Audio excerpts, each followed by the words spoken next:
Good afternoon. It's a pleasure to be among you today. Thank you to IVADO and especially to Alexandre for organizing this month and allowing me to share my work with you today. I'll be talking about our work on seizure prediction using artificial neural networks and signal processing to improve the treatment of drug-resistant epilepsy. Je vais présenter en anglais, mais si vous avez des questions, n'hésitez pas à me les poser en français, ça me ferait plaisir. This is the outline of my presentation. So I'll start with an introduction of epilepsy, then briefly describe the field of seizure prediction. I'll then discuss our approaches and results, and finally conclude with the expected outcomes of our work. Epilepsy is one of the most common neurological conditions, which affects around 50 million people worldwide and is characterized by the occurrence of recurrent and spontaneous seizures as a result of abnormal synchronization of neuronal activity in the brain. And while the first line of treatment consists of antiepileptic drug therapy, over a third of patients continue to suffer from uncontrolled seizures. According to a 2016 survey led by the Epilepsy Foundation, the most disabling aspect of living with epilepsy to patients is the unpredictable nature of seizures, which creates a constant source of worriment for patients and puts them at high risk of injury. Some of the difficulties and challenges faced when treating patients with refractory or drug-resistant epilepsy can be overcome by designing algorithms able to detect or even better predict oncoming seizures and implementing them into advisory or closed-loop intervention devices. Recently, the NeuroPace responsive neurostimulation system, which we see here on the left, was FDA approved as an adjunctive treatment for adult patients with medically refractory focal epilepsy.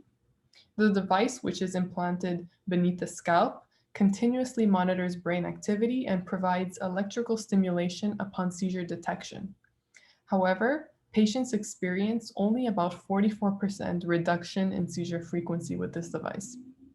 On the other hand, the NeuroVista ambulatory monitoring device was proposed to continuously acquire intracranial EEG data and transmit them to an external processing unit for subsequent storage and analysis.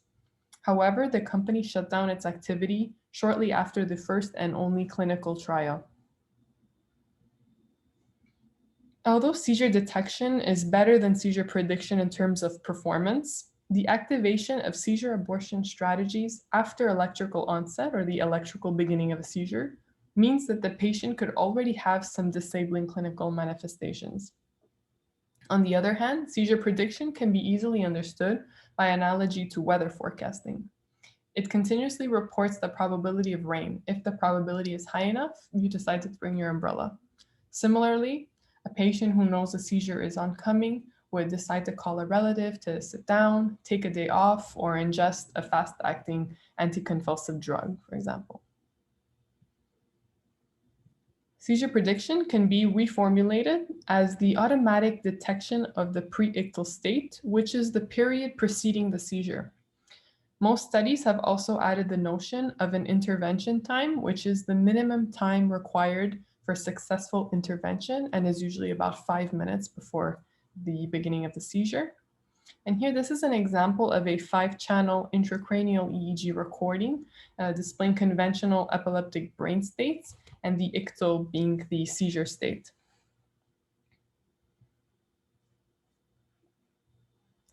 This is a block diagram of a traditional algorithmic seizure prediction framework.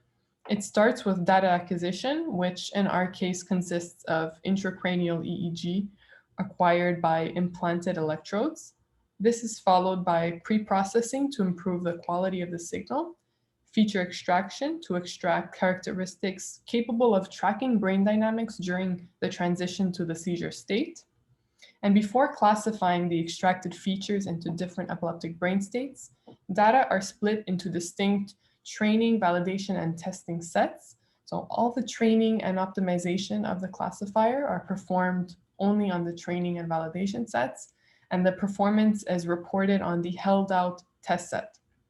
A few seizure prediction studies have also added a post-processing step, which aims to improve the performance of the classifier in terms of specificity.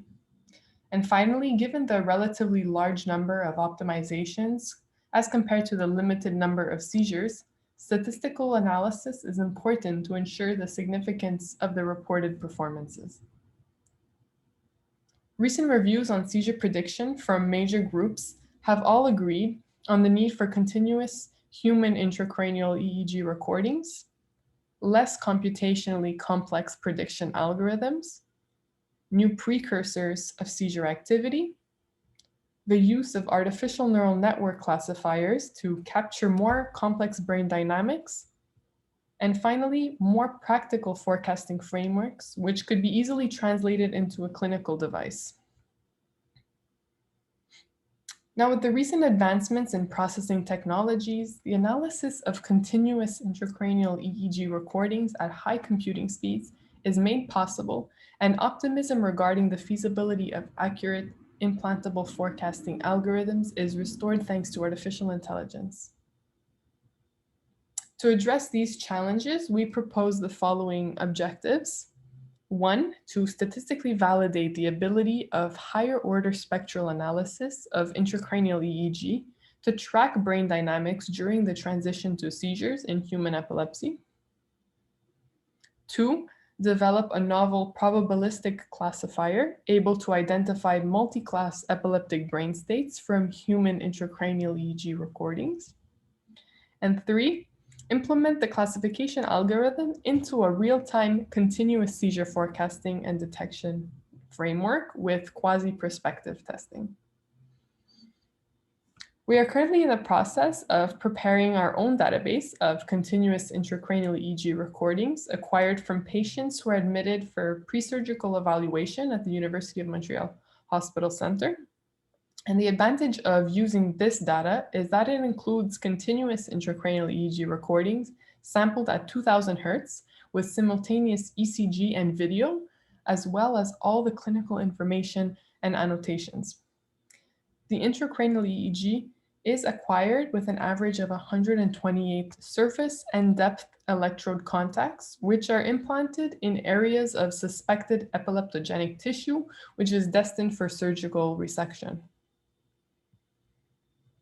So to better understand seizure mechanisms, we began by statistically validating higher order spectral analysis as a new seizure precursor in canine and human recordings.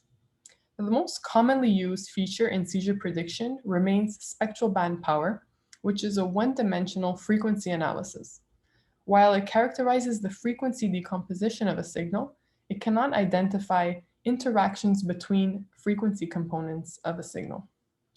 Recently, features related to the concept of cross-frequency coupling have shown to successfully characterize epileptic brain activity and dynamics. Cross-frequency coupling, as its name implies, can identify interactions between different frequency components of a signal. For example, here we can see a bispectrum, which is a two-dimensional mapping of interaction between two frequencies, F1 and F2. And as we see here, much more information is retained in this higher order spectral representation of a 30-second segment of intracranial EEG recording than in the one-dimensional frequency analysis on the left from the same 30-second segment. We extracted quantitative measures from bispectrum plots of short segments of EEG recordings from canines and humans, and statistically compared the values between different epileptic brain states. Here we extracted features from the bispectrum plot and found that all displayed significant changes between the normal pre-seizure, seizure, and post-seizure states in all patients and canines. So these three features were then used as input to a subject-specific classifier. We used a simple linear support vector machine, as well as a multi-layer perceptron, which we will see in the next slide. For classification of EEG segments based on these bispectrum features, our group is now focusing on artificial neural networks. And one of the advantages of neural networks over simple machine learning decision algorithms is that they are capable of parametrizing much more complex processes and can be retained retrained for or optimized in a subject-specific way while offering a simple general architecture. They're also known to be very efficient and quick in terms of their execution time in real time, which makes them an ideal choice for a real-time seizure forecasting device. So we extracted quantitative higher order spectral features from the raw intracranial EEG prior to the classification stage to remove the additional neural network layers that would be required for an automatic feature extraction from raw data. These features were fed to a subject-specific 5-layer, multi-layer perceptual neural network, as we see here.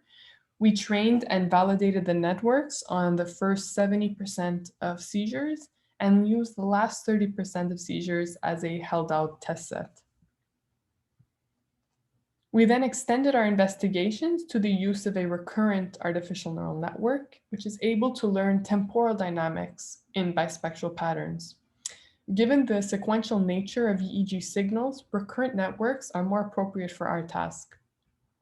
So subject-specific long short-term memory, or LSTM networks, were trained to classify 5-minute segments and resulted in improved performances as compared to those achieved by the MLP on the same data.